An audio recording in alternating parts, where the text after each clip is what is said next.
Welcome to this week's COVID-19 update for pregnant women and families in Australia and New Zealand.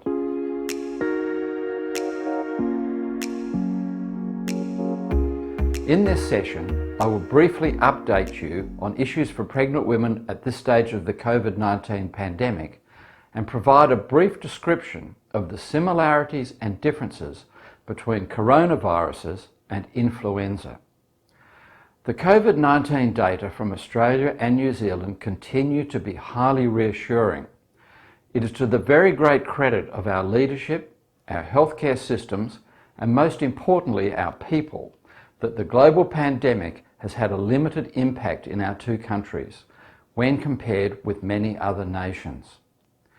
As the restrictions on our daily lives continue to be relaxed, there is a very real risk of a second wave of infections. If you are pregnant or thinking of becoming pregnant, this is no time to let your guard down. Please continue to watch your personal spacing, avoid any large gatherings of people, and wash your hands frequently. The worldwide data on the outcomes of COVID-19 and pregnancy remain generally unchanged.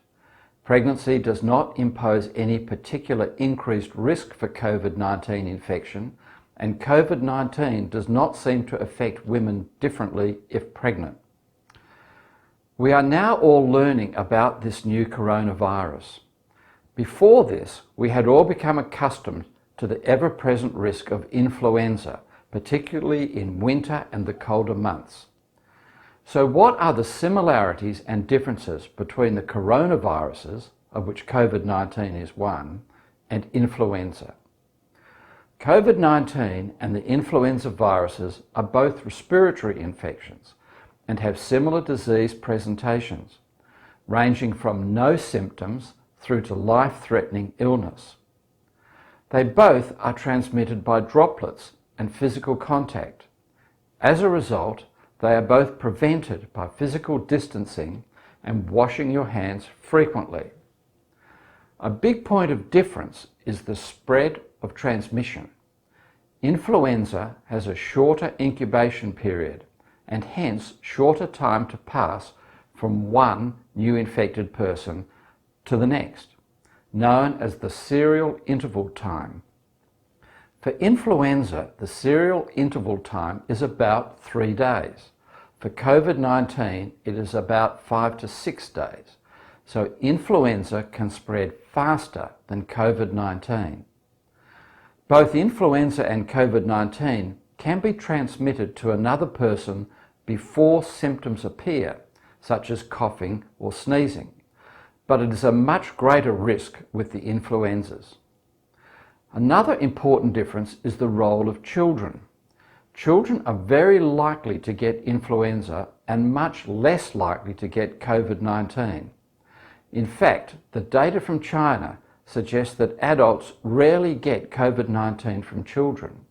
Children, if they were to get COVID-19, which is not common, get it from adults.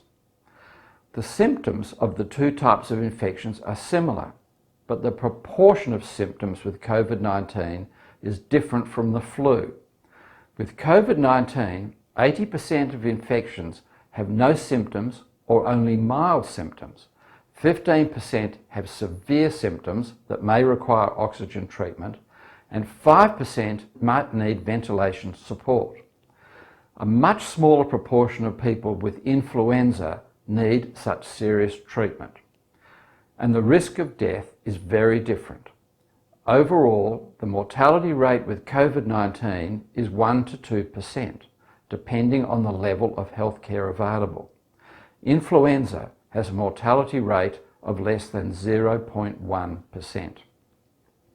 These differences in outcomes of COVID-19 and influenza are the reason our leaders have taken such drastic action to stop the pandemic.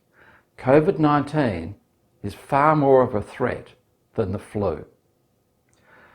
That ends this week's update on COVID-19.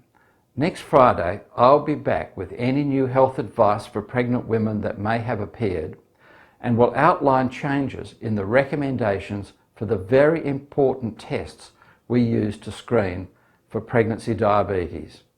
Until then, stay well. Thank you.